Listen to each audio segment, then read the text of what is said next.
嗱，有好多朋友咧，成日都同我提起《天地男兒》呢套劇，好中意我飾演葉永基呢個角色，就想我盡量分享多一啲當年嘅拍攝嘅點滴。係啊，我自己都記憶猶新嘅，就好似係舊年發生嘅事咁樣。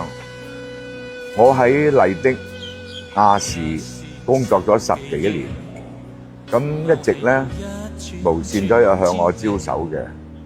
咁但係我個人咧就比較唔中意走來走去。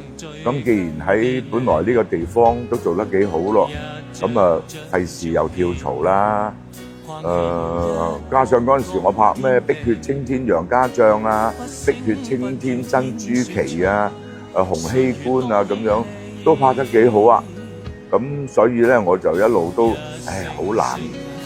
咁後來我真係問下我旁邊嘅朋友，咁佢哋就話：你喺麗的亞視都10幾年啦，咁你都係時候要過去隔離個台度省下招牌啦。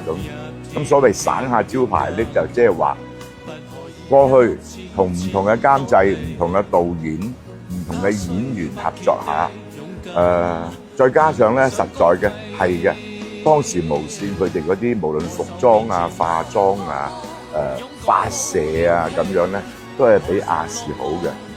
咁終於我就立定心腸，真係跳槽過去無線。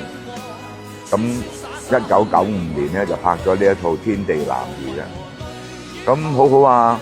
監製揾我做呢個角色，我自己都好中意嘅。作為一個演員，你掌握自己個性格啦，同埋唔同階段嗰個情緒咧，其實難度係高好多。最緊要咧就係咁多角色、咁多演員，大家都想演好劇中人，大家都唔想輸。咁雖然我係比較好快脆就喺戲裏邊咧就消失咗，咁但係我又覺得犧牲咗我，咁令到個劇情咧仲更加豐富、更加好睇，啲人咧就睇到真係心癢癢咁樣。點解葉永基一個咁好嘅人會咁快死嘅咧？咁所以我哋做戲其實都係想帶多啲曲折離奇啊俾觀眾嘅啫。咁所以我就接拍咗《天地男兒》呢套戲。